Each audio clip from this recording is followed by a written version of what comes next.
This week saw the return of conference realignment forces after a short but very welcome hiatus.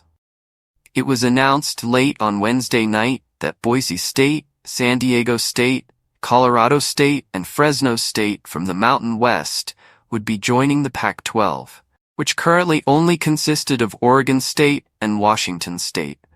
These announcements were formally verified the next morning. The Mountain West, the only other FBS conference whose membership is based in the westernmost time zones of the nation, and the remains of the Pac-12 were long anticipated to combine in one way or another.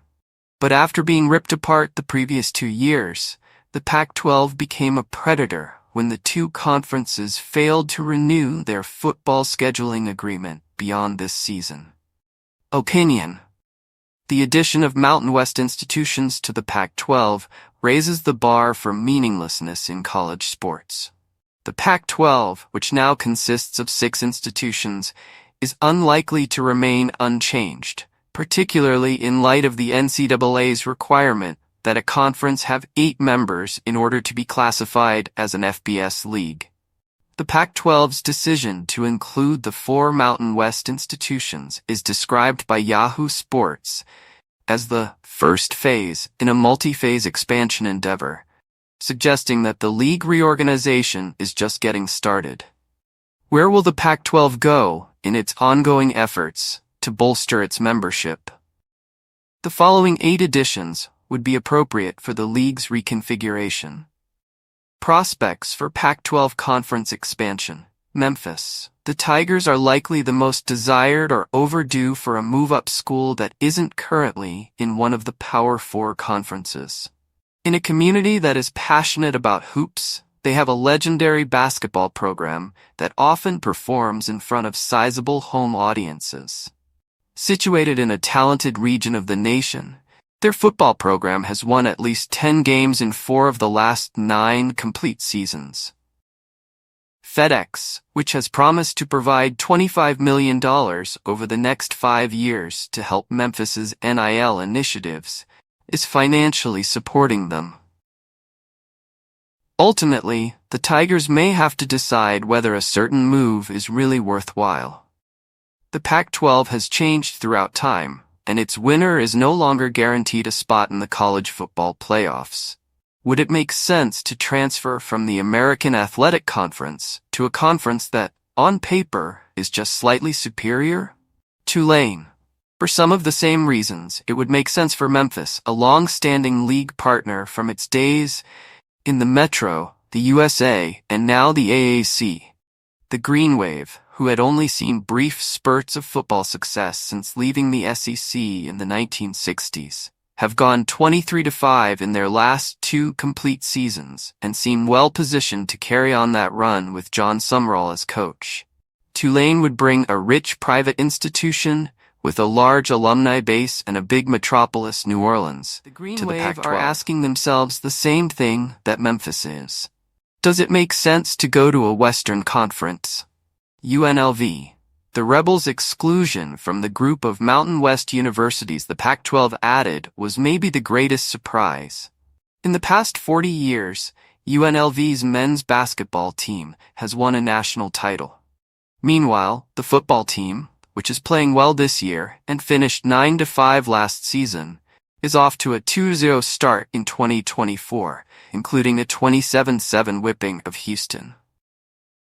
Las Vegas, a top 40 television market, may aid the Pac-12 in its efforts to make up for recent losses of schools in Los Angeles, Seattle, and the San Francisco Bay Area, even if market size isn't as important as it was in earlier rounds of realignment. UTSA.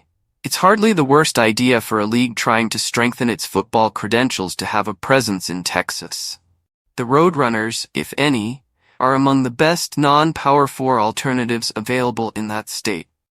Since entering the FBS in 2012, UTSA's football program has seen a meteoric ascent, going 32-9 in its previous 3 full seasons under head coach Jeff Traylor.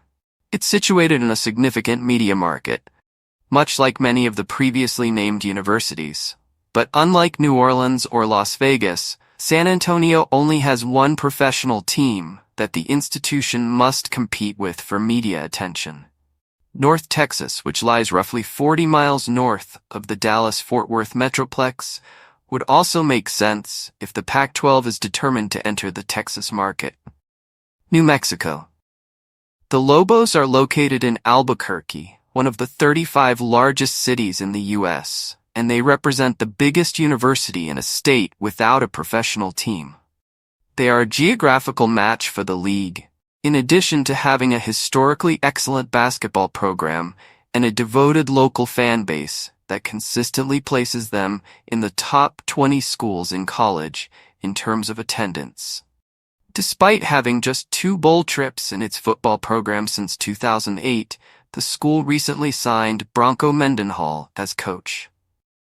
Mendenhall has a successful track record from his time at Virginia and BYU Aircraft Force. With only 9 losing seasons since 1982, the Falcons football program has been an example of consistent success since the early 1980s. That streak includes 24 seasons with at least 8 victories and 10 seasons with at least 10. Despite its location, it probably doesn't affect the Denver media market for the conference because Colorado State already assists with that. However, the university presidents who are in charge of choosing who to invite may find the idea of including a service academy to be very alluring. Utah State. Despite being the 3rd most well-known university in a smaller state with 2 Power 4 schools already, the Aggies are well-liked and successful in both football and basketball. They have 10 bowl berths in the last 11 complete seasons, and in basketball, they have 4 trips to the NCAA tournament in the last 6 seasons and the Mountain West title in 2023 to the 2024. The FCS Titans.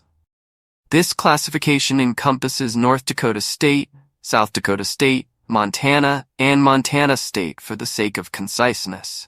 Together, the Dakota schools have won 11 of the last 13 FCS championships. Montana has won 2 national titles since 1995, qualifying for the final game the previous year. 3 years ago, Montana State made it to the title game. While there are unquestionably some shining examples, some institutions have had difficulty switching from FCS to FBS.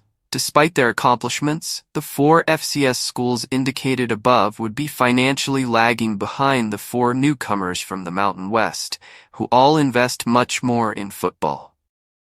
According to the most current U.S. Department of Education statistics, Montana State, the most spending of the 4 FCS schools, spent just around half of what Fresno State, the lowest spending of the 4 Mountain West defections, spent on football. These 4 universities would have to decide whether taking a wage increase would be worth giving up their chance to be a consistent competitor for championships.